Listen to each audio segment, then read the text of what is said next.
नमस्कार. श्री परमानंद स्वामी लिखित कृष्ण सखा माझा भाग 1 हे पुस्तक आपण वाचत आहोत. आज आपण दुसऱ्या प्रकरणातला पुढचा भाग वाचायला घेतो आहोत.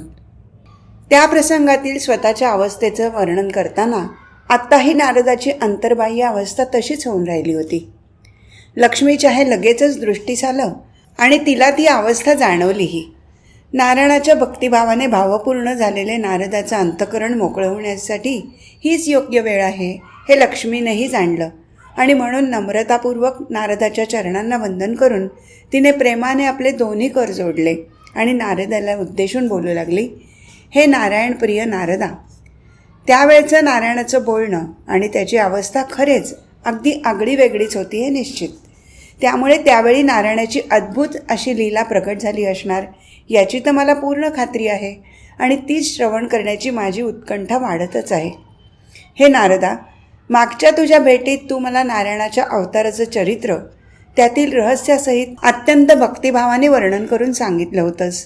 मीही ते तेवढ्याच प्रेमाने आणि श्रद्धेने श्रवण केलं होतं. त्याचं फळ मला मिळालं.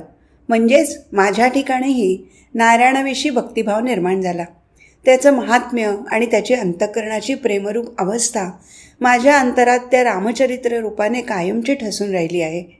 त्यावेळेस नारायणाने अवतार घेऊन लोप पावत असलेल्या गुरुशिष्य परंपरेचं आणि त्याद्वारे आत्मधर्मप्राप्तीच्या मार्गाचं पुनरुज्जीवन करून त्याला संजीवन द्यावं असा ध्यास अनेक ऋषीमुनींनी धरला होता. तसाच संकल्प या नारायणाच्या ठिकाणीही निर्माण झाला आणि त्याची पूर्ती त्याने रामावतार धारण करून केली. परंतु हे नारदा, यावेळेस मला एक गोष्ट विशेषत्वाने लक्षात आली आहे की नारायणाने भूतलावर अवतार घेऊन सामान्यातील सामान्याशी जवळीकता साधावी असा ध्यास तुझ्याच ठिकाणी निर्माण झाला होता आणि तोच संकल्प नारायणाने धरून त्याची पूर्ती त्याने लगोलग केली. तेव्हा यावेळेस कोणत्या कार्याची अपेक्षा तुझ्या ठिकाणी या नारायणाकडून होती? त्या अपेक्षेची पूर्ती या नारायणाने यशस्वीरित्या केलीच असणार. परंतु ती कशी आणि कोणत्या प्रकारे केली याचा समग्र इतिहास सविस्तरपणे श्रवण करण्याची आतुरता मला लागून राहिली आहे. या कृष्णचरित्रात रामावताराप्रमाणे माझा आणि या शेषाचाही सहभाग निश्चितपणे असणार याचीही मला खात्री आहे. तरी हे नारदा, आता जराही विलंब न लावता तू मला या नारायणाचं ते कृष्णचरित्र अगदी सर्व असं सांगावंस अशी तुझ्या चरणी नम्रपणे प्रार्थनाच करते. लक्ष्मीच्या बोलण्याने संतुष्ट झालेला नारद अधिकच उत्तेजित झाला आणि लक्ष्मीचं कौतुक करीत बोलू लागला, हे श्रवण भक्तिपरायण लक्ष्मी, तुझ्या अंतरात रामावताराचं महात्म्य पूर्णपणे ठसलेलं आहे याचा मला अतिशय आनंद होत आहे. कारण तेच तर तुझ्या श्रवणभक्तीचं फळ आहे. परंतु एक गोष्ट पूर्णपणे लक्षात ठेव की श्रीकृष्ण चरित्र श्रवण करताना रामचरित्रात आणि कृष्णचरित्रात तुला निश्चितपणे आणि केवढा तरी बाह्यांगाने फरक जाणवेलही. पण त्याचवेळी तू सावध चित्त राहणं अत्यंत आवश्यक आहे. या दोन चरित्रांची तुलना जर तुझ्या मनात कळत नकळतपणे होऊ लागली तर तुझ्याकडून योग्य प्रकारे श्रवण घडणार नाही आणि खऱ्या श्रवणानंदाला तू मुकशील. कारण एकाच नारायणाची ही दोन भिन्न चरित्र वेगवेगळ्या काळी वेगवेगळ्या कार्यासाठी जरी प्रकट झाली तरी त्यांचं मूळ कारण एकच होतं. ते म्हणजे सर्व मानवांनी या नारायणाशी एकरूप होऊन ते ऐक्य अनुभवावं. आणि हेच नारायणाच्या सर्व अवतार चरित्रांचं एकमेव महात्म्य आहे. तेव्हा याच भूमिकेने तुझ्याकडून श्रवण घडलं तरच ते श्रवण भक्तिभावाचं होईल आणि तुला खऱ्या आनंदाचा अनुभव देतं होईल. हे लक्ष्मी, रामचरित्र आणि कृष्णचरित्र यात केवढा तरी फरक तुला बाह्यांगाने नेहमीच जाणवत राहील. पण त्यातील सामान्यांच्या उद्धाराचं आणि कल्याणाचं समान सूत्र तू लक्षात ठेवशील तर तुला त्या भिन्न चरित्रांची योग्य सांगडही कळेल आणि नारायणाच्या लीलेची ही अद्भुतता तुला अतिशय आनंददायी ठरेल. तेव्हा हे लक्ष्मी, आता खऱ्या अर्थाने म्हणजे भक्तिभावाने श्रवणाला सादर हो. हे लक्ष्मी, मी तुला सांगितल्याप्रमाणे नारायण भूतलावर प्रगट होण्यासाठी सिद्ध झाला होता. त्यासाठी मथुरा नगरीतील अत्यंत पुण्यवान दाम्पत्य वसुदेव आणि देवकी यांच्या पोटी जन्म घेण्याचा संकल्प त्याच्या ठिकाणी स्वयंप्रेरणेने निर्माण झाला. त्यावेळेस वसुदेव आणि देवकी मथुरेचा राजा कंस यांच्या बंदिवासात होते. वास्तविक देवकी ही कंसाची सख्खी बहीण होती.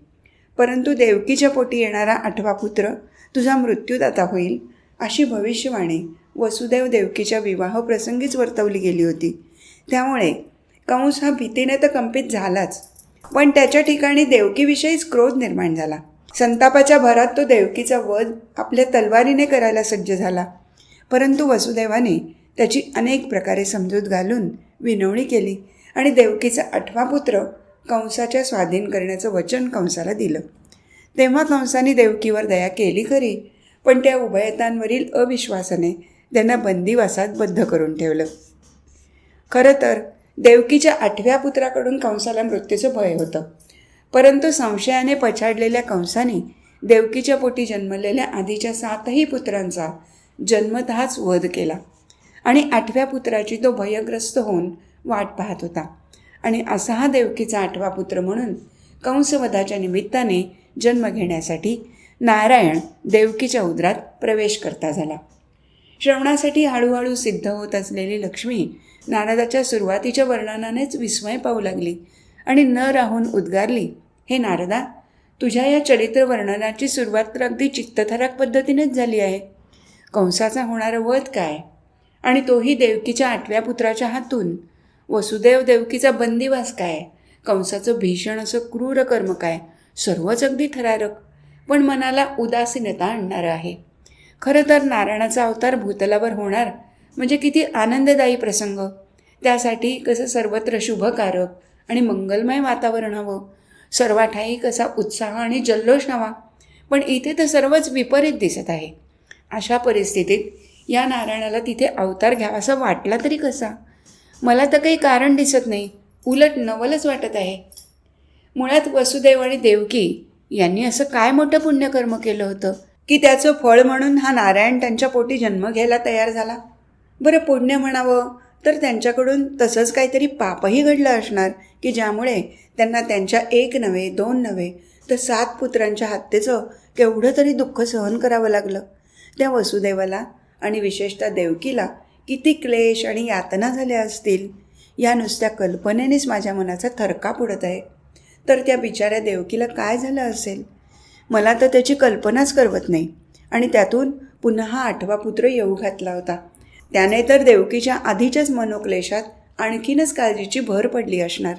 जन्माला आलेल्या आपल्या पोटच्या गोळ्यांना आपल्या हातानेच दूर करून मृत्यूच्या दाढेत ढकलायचं, आणि तेही जाणून बुजून. खरंच असा प्रसंग कोणावरही कधीही येऊ नये. हे नारदा, माझ्या मनात सुरुवातीपासूनच येणाऱ्या या उदासीनतेने माझ्या सर्व मनाला ग्रासून टाकण्याच्या आधीच ती मुळापासून दूर कर, तरच पुढील श्रवणाला माझं मन उत्साहाने तयार होईल. लक्ष्मीच्या मनस्थितीची पूर्ण कल्पना नारदाला होती. म्हणूनच लक्ष्मीच्या मनाला उत्साहवर्धक असे बोलू लागला. हे लक्ष्मी, तुझ्या मनातील कळवळ आम्ही समजू शकतो. विशेषतः देवकीच्या विषयीची तुला वाटणारी कणव योग्यच आहे. तिच्यावर गुदरलेला घोर प्रसंग खरोखरीच कोणाच्याही सहनशीलतेच्या पलीकडचाच होता. परंतु तो प्रसंग वसुदेवासाठीही तेवढाच कठीण होता, हेही खरंच आहे. कारण देवकीला रक्षण देण्याची आणि तिचं मनोबल राखण्याची जबाबदारीसुद्धा वसुदेवाचीच होती. म्हणूनच तर त्याने स्वतःची सर्व मुलं जन्मतःच कंसाच्या स्वाधीन करण्याचं वचन कंसाला देऊन देवकीचे प्राण वाचवले होते. एवढंच नव्हे तर प्रत्येक वेळी नवीन मूल जन्माला आल्याबरोबर तो लगेच स्वतः ते मूल कंसाला नेऊन देत असे. यासाठी खचितच केवढं तरी मनोधैर्य लागतं, यात शंका नाही. तसं धैर्यबळ वसुदेवाकडे होतं, कारण तो स्वतः अत्यंत पुण्यवान आणि सदाचारी होता. त्या सदाचाराचं फळ म्हणूनच एवढं बळ वसुदेवाला प्राप्त झालं होतं. मागील जन्मातही वसुदेव देवकी पतीपत्नीच होते. त्यावेळेस त्या उभयतांनी अनेक व्रतवैकल्य आणि उपासना करून नारायणाला प्रसन्न करून घेतलं होतं. त्यावेळेस या नारायणाने दिव्य रूप धारण करून त्या उभयतांना दर्शन दिलं होतं आणि वर मागायला सांगितलं होतं. त्यावेळेस त्यांना सर्व सुख प्राप्त असूनही संतती सुखाची कमतरता जाणवत होती. म्हणून त्या उभयतांनी नारायणाकडे, हे नारायणा, तुझ्यासारखा सर्व गुणसंपन्न आणि सुस्वरूप असा पुत्र पुढील जन्मी आमच्या पोटी यावा अशी प्रार्थना केली होती. स्वतः सर्व सुखाच्या परता असलेल्या नारायणानेही त्या उभयतांना सुखविण्यासाठी तथास्तु म्हणून आश्वासन दिलं होतं आणि तो अंतर्धान पावला होता. हे लक्ष्मी, ज्यावेळेस नारायणाने वसुदेव आणि देवकी यांच्या इच्छेला तथास्तु म्हटलं, त्याच वेळेस नारायणाच्या पुढील अवतारातील जन्म घेण्याचं स्थान आणि वंश याची निश्चिती झाली. कारण नारायणासारखा पुत्र होईल असं वरदान दिल्यावर त्यांच्या पोटी प्रत्यक्ष नारायणालाच जन्म घेणं भाग होतं. कारण या सर्व विश्वात नारायणासारखा एकमेव नारायणच आहे, हे तर त्रिकालाबाधित सत्य आहे. त्या वरदानाची स्फूर्ती नारायणाने कृष्णावतारात वसुदेव देवकीच्या पोटी जन्म घेऊन केली आणि आपलं वचनपूर्ती करण्याचं ब्रीद राखलं. आता वसुदेव आणि देवकी यांना कृष्ण जन्माच्या आधी केवढं तरी दुःख ज्या अर्थी भोगावं लागलं, त्या अर्थी त्यांच्याकडून कळत नकळत म्हणा, अगर अज्ञानाने म्हणा, काहीतरी चुकीची आणि विपरीत कर्म घडली असणार हे नक्कीच. कारण सामान्य मानवांनी कितीही व्रतवैकल्य, दान, उपासना इत्यादी पुण्यकर्म केली तरी जोपर्यंत ज्ञानप्राप्तीने त्याचं अज्ञान नाहीसं होत नाही तोपर्यंत त्याच्याकडून अयोग्य कर्म घडणारच. जोपर्यंत मानवाच्या ठिकाणचं या संसाराविषयीची माया, मोह समूळ नाहीसे होत नाहीत तोपर्यंत त्याच्याकडून सहजपणे दुष्कृत्यही घडू शकतात. नारायणाच्या नियतीनुसार त्याला या सर्व कर्मांची फळंही भोगावी लागतात. किंबहुना पाप आणि पुण्य समसमान झाली असताच मनुष्यजन्म प्राप्त होतो आणि त्यांची फळं मनुष्याला मिळत राहतात. त्याचबरोबर मानव योनीतच या पापपुण्याच्या द्वंद्वातून आणि त्यांच्या कर्मफळातून कायमची सुटका होण्याची सुवर्णसंधीही मनुष्याला मिळालेली असते. योग्य ज्ञान प्राप्त करून तो पुण्यकर्म वाढवेल आणि पापाचं फळ धैर्याने भोगून ते पाप संपवेल तर तो मानव ऊर्ध्वगतीला प्राप्त होऊन या नारायणाच्या अधिक जवळ येईल. त्यातूनही एखादा आत्मज्ञान प्राप्त करून अज्ञानाबरोबरच सर्व वासना त्यांच्या मुळासकट नष्ट करील तर तो नारायणाप्रत निश्चितपणे पावेल आणि त्याच्याशी एकरूप होईल. पण त्याचप्रमाणे जर मानव पुण्यकर्म न करता केवळ पापकर्मातच वाढ करत राहिला तर या जन्मातच त्याच्या अधोगतीला सुरुवात होईल आणि तो या नारायणापासून अधिक दूर आणि विनाशाकडे घसरत राहील. आत्तापर्यंत अनेक जन्मातील साचलेल्या पापपुण्याची नोंद ब्रह्मदेवाने चित्रगुप्ताला ठेवायला सांगितली आहे खरं, पण ती नोंद गुप्तच आहे. त्याचा तपशील कोणालाच केव्हाही ठाऊक होत नाही, त्याचा हिशोब कोणालाही माहीत असत नाही. परंतु मानवाला प्रत्यक्ष अनुभवाला येणाऱ्या सुखदुःखाच्या प्रसंगावरून त्याचा केवळ निर्देशच होत असतो. सुज्ञ ती खूण जाणून प्रयत्नपूर्वक सत्कर्म करत राहतात. परंतु अज्ञ जीवांना मात्र अशी जाण असत नाही. अज्ञ हा मूढमती असल्यामुळे त्याला स्वतःहून तर जाण व जाग येतच नाही. परंतु भाग्याने कोणी त्राता जरी त्याला भेटला तरी त्याच्यावर श्रद्धा बसणं अज्ञ जीवाला कठीण होतं. त्यामुळे त्याच्या अधोगतीला कोणीही रोखू शकत नाही. अशा अज्ञानी जीवांना त्यांच्या हितासाठी सांगितलेलं ज्ञान कळू शकत नाही. त्यांच्या अल्पबुद्धीला ते ज्ञान जड जाणवतं आणि ते पेलवताही येत नाही. त्या ज्ञानाचा काही बोध होणं तर मग दूरच राहिलं. परंतु त्या जीवांना त्यांच्या सुखदुःखात सहभागी होणारे आणि त्यांच्या भावनांशी समरस होणारे प्रेम मात्र निश्चितपणे कळू शकतं. कारण त्या जीवांना त्याचीच खरी जरूर वाटत असते. त्यांना निकडीची आणि तातडीची गरज आधाराची असते. त्या आधाराच्या शोधात ते असतात. भाग्याने असा कोणीतरी लाभाविण प्रीती करणारा त्राता त्यांना जर भेटला तर श्रद्धेने लागलीच ते जीव त्याचा आश्रय घेतात. असे सत्पुरुष विरळ असले तरी असतात मात्र निश्चित. फक्त त्यांची भेट होणं आणि त्यांना ओळखणं मात्र तेवढंच सोपं नसतं. भेट भाग्याने होती खरी, पण त्यांची खरी ओळखण त्यांच्या प्रेमाच्या सहवासाने, त्यांच्याशी श्रद्धेने संवाद केल्यामुळे आणि निष्ठापूर्वक त्यांच्या चरणी राहून त्यांचं जीवन जवळून पाहिल्यानेही होऊ शकते. असं घडलं तरच त्यांचं अंतःकरण ओळखता येतं आणि त्यांच्या अंतःकरणाची ओळख हीच खरी त्यांची ओळखण होय. कारण ते म्हणजे त्यांचं अंतःकरण आणि त्यांचं अंतःकरण म्हणजेच ते, हे त्यांचं वर्णन अत्यंत यथार्थ आहे. त्यांचं प्रेमस्वरूप अंतःकरण त्यांच्या कृतीद्वारे, त्यांच्या शब्दाद्वारे, त्यांच्या दृष्टीद्वारे ओसंडून वाहत असतं. या सर्वांगीण प्रेमाच्या सर्वांगाला झालेल्या स्पर्शानेच सामान्यातील सामान्यांचाही उद्धार होतो आणि त्यांच्या आत्मकल्याणाचा मनाचा भक्तिमार्ग त्यांच्यासाठी खुला होऊन प्रगट होतो. कृष्णजन्म. हे लक्ष्मी, वसुदेव आणि देवकीच्या पोटी त्यांच्या सर्व दुःख संकटातून त्यांचं विमोचन करणारा असा त्यांचा भाग्यविधाता नारायण कृष्णरूपाने अवतरला. या कृष्णावताराचं वैशिष्ट्य असं की जन्मतःच त्याचं सामर्थ्य आणि पराक्रम प्रकट व्हायला सुरुवात झाली. नुकत्याच जन्मलेल्या कृष्णाचं विलोभनीय रूप पाहून देवकी तर हरखूनच गेली. कृष्णाचं श्यामल वर्ण, त्याचे किंचित कुरळे असलेले केस, काळेभोर पण विशाल नेत्र, लांबसर नासिका, नाजूक जीवणी आणि गुबगुबीत गोबरे गोबरे गाल हे सर्व पाहून देवकी अत्यंत हर्षभरीत झाली आणि तिच्या ठाईचा वात्सल्यभाव दाटून नेत्रावारे वाहू लागला. त्या भावाच्या आवेगातच तिने त्या तान्ह्या कृष्णाला आपल्या हृदयाशी धरलं. प्रेमाने कृष्णाचं मुख कुरवाळून त्याचं पुन्हा पुन्हा मुखावलोकन केलं असता कृष्णाने आपले नेत्र उघडले आणि देवकीकडे पाहून स्मितहास्य केलं. त्याच्या दोन्ही गालांना सुरेख व खोल खड्या पडल्या. त्या इवल्याशा 2 खड्यांमध्ये देवकीला तर सर्व सुखाचं सागरच गवसले. कृष्णाच्या त्या मनोहारी दर्शनाने देवकीचं तर देहभानच हरपलं.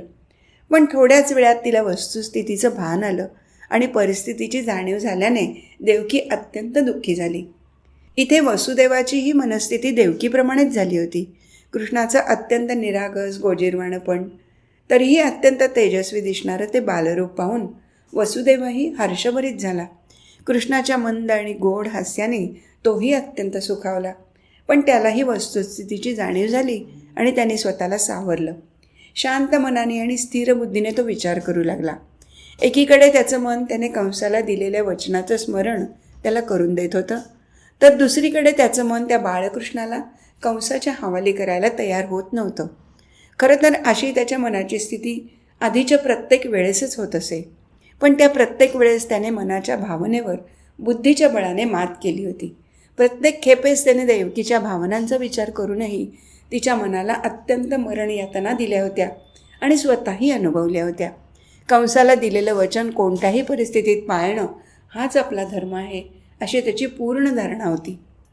त्या धर्माचं पालन धैर्यबळाने करत असताना त्याने त्याच्या मनाच्या दुर्बलतेवर जरी नेहमीच मात केली तरी त्याच्या मनाला एक प्रकारची अपराध भावना सदैव कुरतडत असे. त्याने त्याचं मन कित्येक वेळा रक्तबंबाळही होत असे.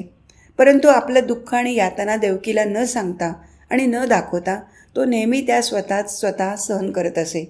आत्तापर्यंतच्या निरागस आणि असहाय्य अशा तानुल्या जीवांच्या हत्येला आपणही कारणीभूत आहोत हा विचार त्याच्या मनाला सतत सतावीत असे. दरखेपेस देवकीने भोगलेल्या शारीरिक आणि मानसिक क्लेशाला आपणच जबाबदार आहोत हा भाव तर त्याच्या मनात सदैव पछाडीत असे. पण आज पहिल्यांदाच या कृष्णाला कंसाच्या हवाली करायला वसुदेवाचं मन धजवेना. आज पहिल्यांदाच त्याला त्याच्या बाह्य धर्माचरणात सुप्त रूपाने लपून असलेल्या अधर्माची जाणीव झाली आणि त्याची चीड आली. आज पहिल्यांदाच त्याला आपल्या मनाच्या दुर्बलतेची लाज वाटली. आज पहिल्यांदाच त्याला आपण देवकीवर जाणून बुजून केलेल्या अन्यायाची जाणीव झाली आणि त्याला स्वतःचाच अत्यंत राग आला. आपलं आणि देवकीचे प्राण वाचवण्यासाठी आपल्याकडून किती बालजीवांची हत्या घडली गेली. त्या पापाचरणाच्या स्मरणाने त्याला अत्यंत पश्चात्ताप होऊ लागला.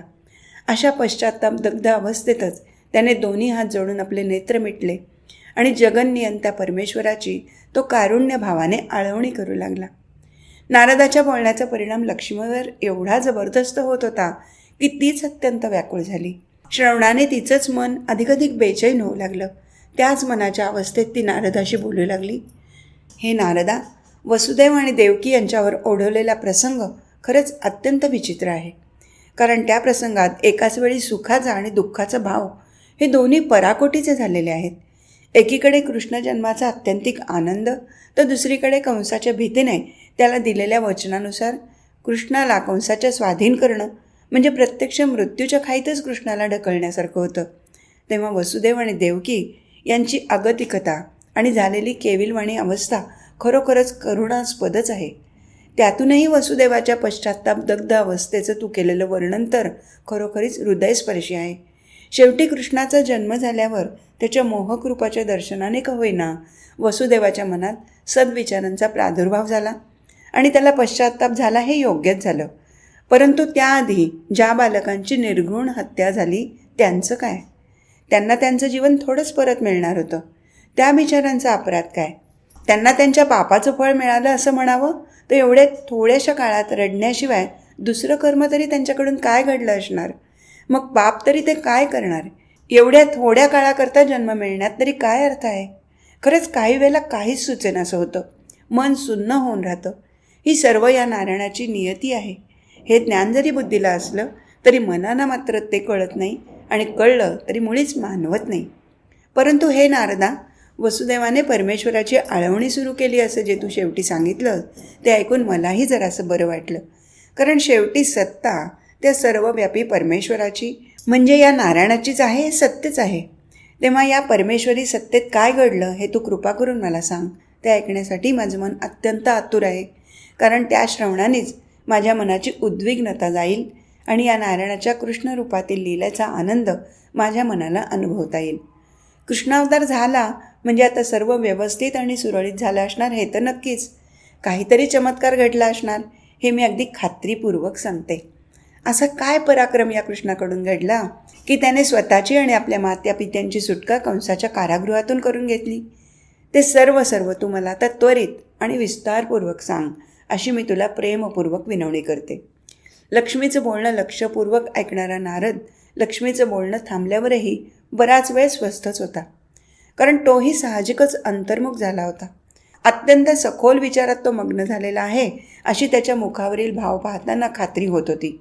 परंतु थोड्याच वेळात त्याच्या मुखावरील भाव बदलले आणि त्या ठिकाणी निश्चयात्मकता आणि सहजता दिसू लागली. शांतपणे एक एक शब्द उच्चारत तो सावकाशपणे लक्ष्मीशी बोलू लागला. हे लक्ष्मी, मला एक गोष्ट निश्चितपणे माहीत आहे की श्रवण करत असताना तुझ्या मनात काही प्रश्न निर्माण होत असतातच, परंतु माझ्या बोलण्यात आणि तुझ्या श्रवणात खंड पडू नये म्हणून तू त्या वेळेस ते प्रश्न विचारत नाहीस, परंतु ते प्रश्न तुझ्या मनात घर करून बसलेले असतातच. मग अशा अनेक प्रश्नांच्या अनेक घरांची दाटी तुझ्या मनात झाली की तुझ्या मनातील भिंतीवरील दबाव वाढू लागतो आणि तुझ्या मनाला साहजिकच ताण जाणवू लागतो. तो ताण असह्य होऊ लागला की आणखीन एखाद्या प्रश्नाचे निमित्त होऊन मनातील भिंती कोलमडतात आणि त्यातील अनेक प्रश्नांनी केलेली सर्व घरं कोसळून पडतात. मग एकामागून एक सर्व प्रश्नांची माळच फुटल्यासारखी होऊन प्रश्नांची एक मोठी मालिकाच सटासट बाहेर येऊ लागते. असो, तू विचारलेले सर्व प्रश्न मात्र योग्यच आहेत आणि त्याची उत्तरं विचारपूर्वक देणं आवश्यकच आहे. तेव्हा तुझ्या प्रत्येक प्रश्नाचं उत्तर क्रमवारीने सांगतो. ते नीट लक्षपूर्वक श्रवण कर आणि त्या सर्वामागील सत्य जाणून घेऊन त्याचा पुन्हा एकदा निश्चय कर, म्हणजे तुझं मन पुन्हा मोकळं होईल आणि सगुण प्रेमाने भरून राहील आणि या नारायणाच्या सगुण चरित्राचा श्रवणानंद घ्यायला तू सादर होशील. हे लक्ष्मी, तू म्हटल्याप्रमाणे वसुदेव देवकी या उभयतांच्या जीवनात अत्यंत कठीण प्रसंग आला होता हे खरंच आहे. बाह्यांगाने पाहिलं होतं कृष्णाचा जन्म हाच या प्रसंगाला कारणीभूत होता असं दिसतं, परंतु या कृष्णामुळेच त्या प्रसंगातून पार पडण्याचा मार्ग त्यांना दिसला आणि त्या मार्गाने जाण्याचं मनोबळ आणि धैर्यही त्यांना कृष्णामुळेच प्राप्त झालं. हा झालेला सर्व सुपरिणाम कृष्णरूपाच्या प्रभावामुळेच होता. अत्यंत रमणीय, सुरेख आणि चित्ताकर्षक असं ते कृष्णरूप सामान्याच्या मनाला तर मोहणारं होतंच, परंतु अगदी दुष्टातील दुष्टालाही भूल पाडणारं होतं. नारायणाने स्वसंकल्पाने धारण केलेलं ते अद्भुत रूप ब्रह्मदेवाने निर्माण केलेल्या सृष्टीतील जणू नव्हतंच. हे लक्ष्मी, पण एक गोष्ट लक्षात ठेव, नारायणाच्या सत्य संकल्पातून रूपाला आलेलं त्याचं सत्य स्वरूप हे साहजिकच सद्भावाला निर्माण करणारं आणि प्रेरणा देणारं असंच असणार आणि कृष्णाच्या रूपाने अगदी तसंच झालं होतं. मग वसुदेवाच्याही बाबतीत तसं घडलं यात नवल ते काय? अगं, मुळातच वसुदेव आणि देवकी हे पुण्यवान, पापभिरू, सत्वशील असंच दाम्पत्य होतं. तेव्हा सद्विचार आणि सदाचार हा तर त्यांच्या जीवनाचा स्थायी भावच होता, पण त्याचबरोबर त्यांच्याकडून कळत नकळत घडलेलं दुष्कृत्यही त्यांच्याबरोबर होतं हेही लक्षात ठेवलं पाहिजे. साहजिकच सत्कृत्य हे मनोबळ वाढवत असतं, तर दुष्कृत्य मनाचं बळ खच्ची करत असतं.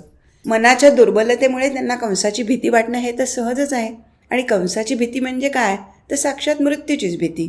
मरणाची कल्पना ही सर्वसामान्यांना बिववीतच असते, कारण ते तर प्रापंचिकच असतात. परमेश्वराविषयी श्रद्धा आणि भावना त्यांच्या ठिकाणी निश्चितपणे असते, परंतु त्याचा उद्देश परमेश्वराकडून रक्षण आणि आधार मिळावा एवढाच मर्यादित असतो.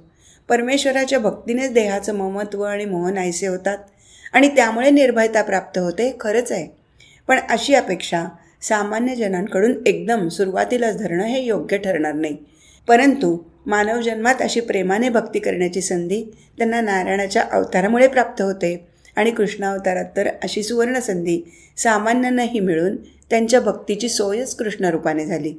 त्या संधीचं सोनं कुणी कुणी केलं हा एक वेगळाच इतिहास आहे, परंतु तो इतिहास कृष्णचरित्रातच सामावलेला असल्यामुळे त्याचं वेगळेपणाने वर्णन करणं शक्य होणार नाही आणि आवश्यकही ठरणार नाही.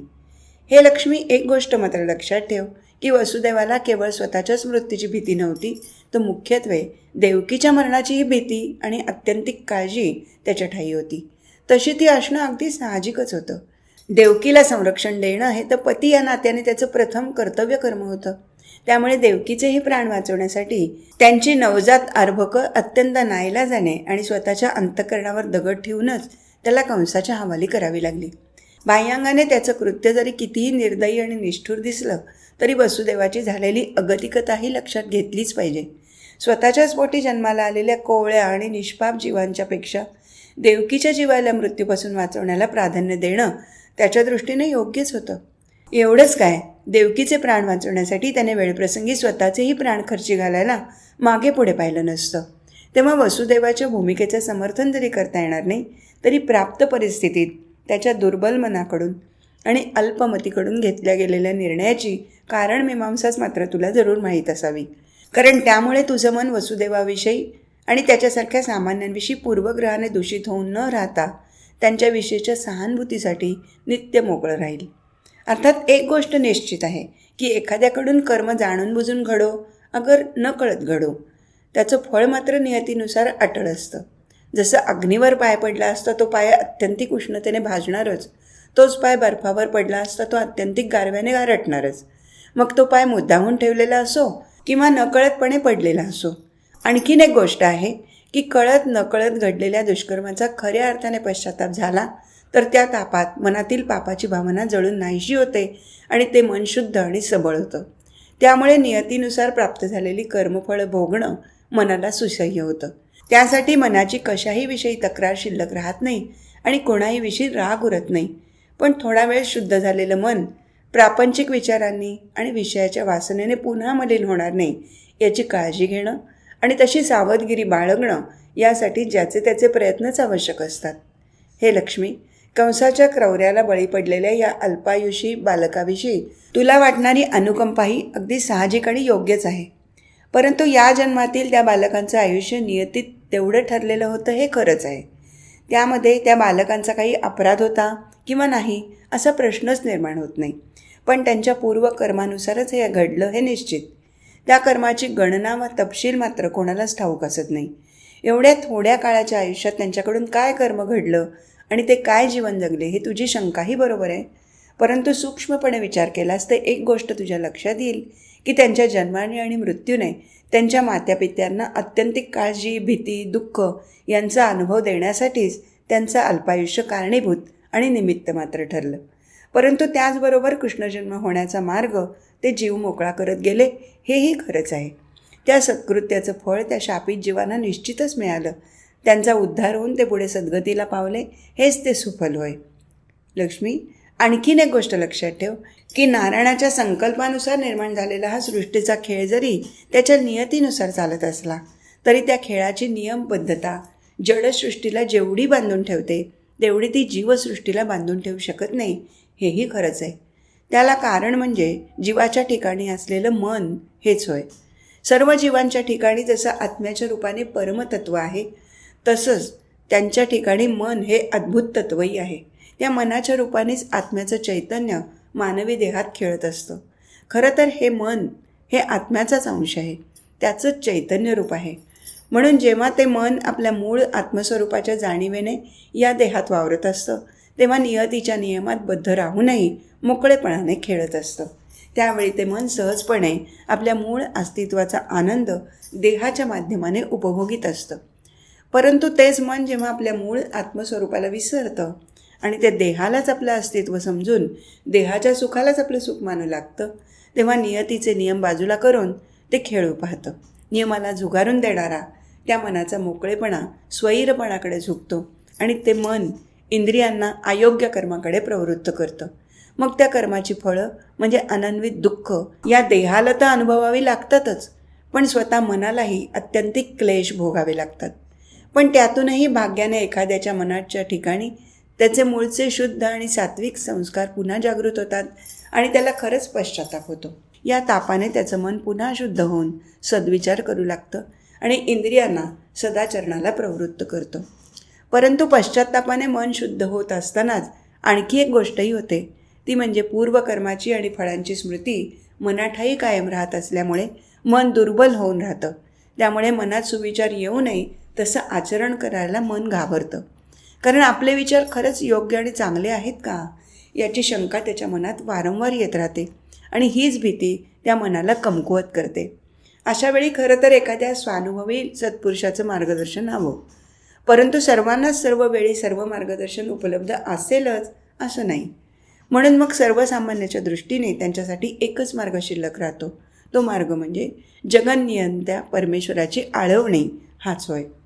तो सर्वव्यापक परमेश्वर जरी कोणाला दिसत नसला तरी त्याच्या अस्तित्वाविषयी सर्वसामान्यांच्या ठायी श्रद्धा असते आणि त्याच्या सत्तेविषयी खात्री असते. त्या श्रद्धेने आणि विश्वासाने परमेश्वराला आळवण्याच्या निमित्ताने एक गोष्ट मात्र निश्चितपणे घडते की त्या आळवणीमुळे सर्वप्रथम मन स्थिर होतं. नंतर हळूहळू मन शांत होऊन मनाच्या ठिकाणचं शुद्ध संस्कार आणि सद्विचार एकवटून येतात. त्याचंच प्राबल्य मनाच्या ठिकाणी वाढतं आणि मनातील सद्भाव तेवढा वेळ बलवान होतो. हे लक्ष्मी, नेमकी अशीच अवस्था त्या वसुदेवाची कृष्ण जन्माच्या वेळी झाली होती हे आता तुझ्याही लक्षात येईल. त्यामुळे प्राप्त परिस्थितीतून योग्य मार्ग काढण्यासाठी, हवं असलेलं मनोबळ मिळवण्यासाठी वसुदेवाने परमेश्वराची आळवणी सुरू केली. इकडे देवकीची अवस्थाही वसुदेवासारखीच झालेली होती. तीही परिस्थितीने हातबल होऊन मनाचं सर्व बळ हरवून बसली होती. त्यामुळे वसुदेवाला परमेश्वराची आळवणी करताना पाहिल्यावर तिलाही तिच्या मनस्थितीतून बाहेर येण्याचा मार्ग सापडला. तीही सहजपणे वसुदेवाच्या जवळ येऊन बसली. तिनंही आपले नेत्र मिटून घेतले आणि दोन्ही कर जोडून मनातल्या मनात अत्यंत काकुळतीला येऊन परमेश्वराला आळवू लागली. थोड्याच वेळात उभयतांच्या नेत्रातून अश्रू ओघळू लागले. त्यांची मनं भावपूर्ण झाल्याचंच ते लक्षण होतं. त्यांच्या मुखावरचे भावही बदलत असल्याचं दिसू लागलं. तिथे आता भीतीचा लवलेशही दिसत नव्हता.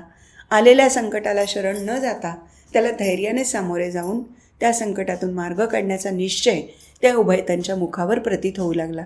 कुठल्याही परिस्थितीत कृष्णाला कंसाच्या स्वाधीन न करता कृष्णाचे संरक्षण करण्याचा भाव त्यांच्या ठिकाणी दृढमूल होऊन राहिला. नारदाचं बोलणं श्रवण करता करता लक्ष्मीच सुखावत होती. तिच्या मनावर आलेला ताण थोडा थोडा कमी होत होता. तिच्या मुखावरही मंद स्मित दिसू लागलं. आज इथेच थांबू. हरिओम तत्सत.